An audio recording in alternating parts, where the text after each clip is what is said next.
wish we could get that light on your face. Is it light enough? Yeah.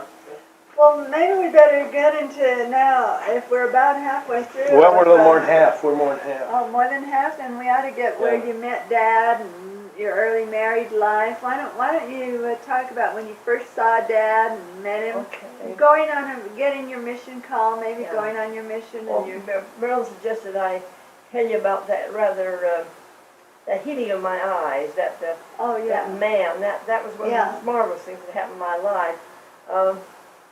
I was in high school, I think maybe about first year high school, and I don't know where nor why I got infection in my eyes, but I did, and I had some very bad eyes.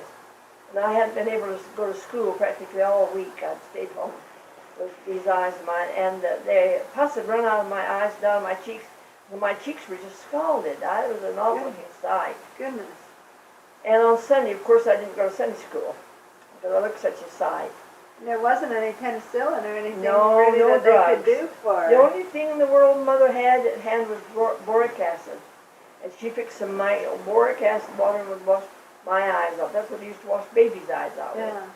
That's all the world we had. Well, anyway, of course I didn't go to Sunday school. On Sunday, Mother didn't go to Sunday school either. Father always taught the gospel doctrine class. Mother stayed home and had dinner ready for us when they always got home from Sunday school. So this particular Sunday, Father came home, and it wasn't unusual for Father to bring someone home. In fact, it was more usual than not to bring somebody home.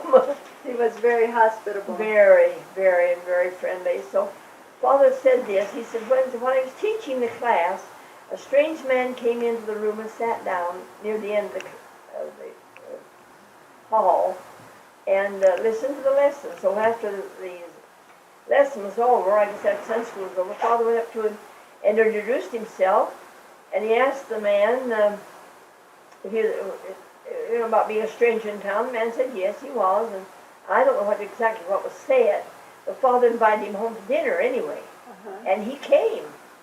And so Mother and I had the table all set and dinner all ready, and when they came in, one of the children came in from Sunday school, and we all sat down around the table, and I happened to sit right next to this man, so I had a good look at him. And I thought, he's a good-looking man. I'd know him in a minute if I saw him again. I said, I thought to myself, he's a nice-looking man. He was a man that appeared to be about 40 years of age, I thought. And he had on a brown suit. I remember that very definitely. And his skin was kind of a tan color, and his hair was black, and his eyes were black. And I thought he was quite a nice-looking man, not outstandingly handsome, but a good-looking man. And anyway, he and Father were talking during the meal, and I heard Father say to him, what is it? What kind of work are you doing right now? And he said, well, right now I'm working down among the Indians. He said, Brother Parrish, I'm known as a faith healer. He said, when there's sickness, they send for me. And I can't remember all that was said, but anyway, I picked up my ears when he said that because of the condition of my eyes. And before the dinner was over, my father said to him, he said, you can see my daughter is having trouble with her eyes. He said, after dinner, I wonder if you would give her a blessing. And he said he would be glad to.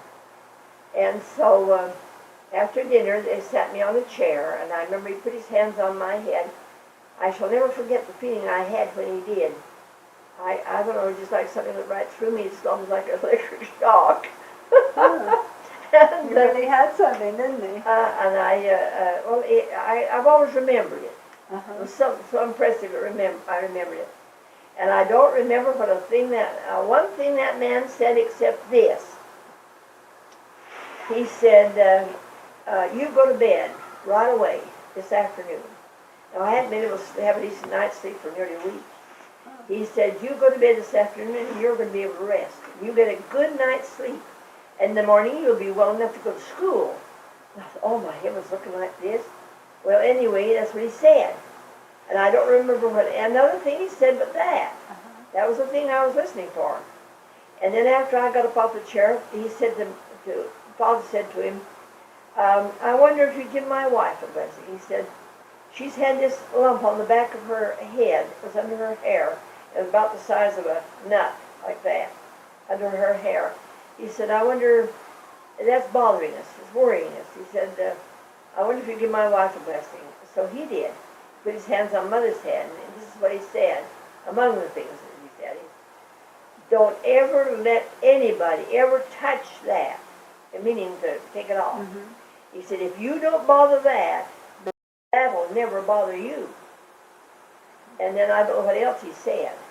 But anyway, after he had given us these blessings, he left. And you know, I've often thought about that, and Mother said she had too.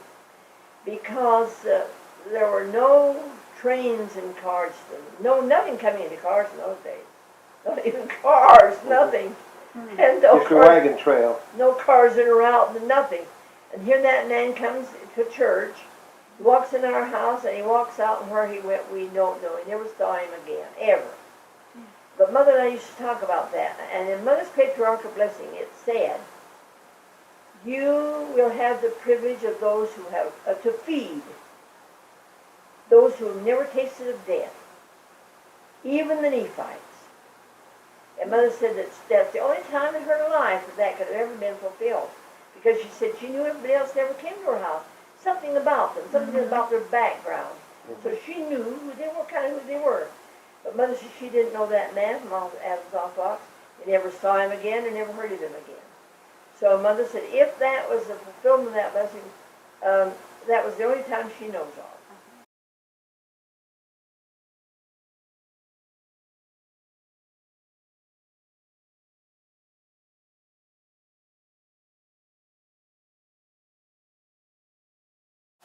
But anyway, that's what happened. And sure enough, the next morning, I went to bed in that afternoon. I guess I slept all afternoon, all night. Got up the next morning, I sure didn't look very pretty. But I went to school, and I went to school every day after that. And my eyes got better. Without any medication, without anything. It just got better.